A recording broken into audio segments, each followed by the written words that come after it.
আসসালামু আলাইকুম ওয়া রাহমাতুল্লাহ। সম্মানিত দ্বীনী ভাই ও বোনেরা, জান্নাতের আশা কিন্তু আমরা সবাই করি।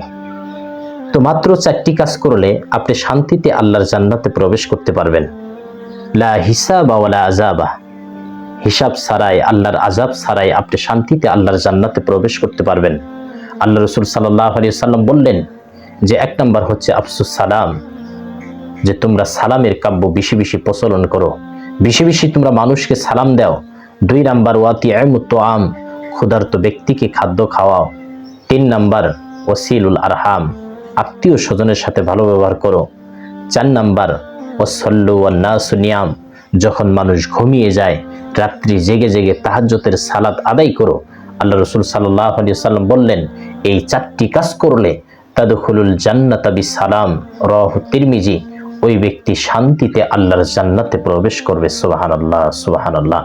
তাহলে আমরা এই 4টি কাজ যদি সুন্দরভাবে করতে পারি, তাহলে কাল কিয়ামতের দিন আমরা বিনা হিসাবে, বিনা শাস্তিতে আমরা আল্লাহর জান্নাতে প্রবেশ করতে পারবো।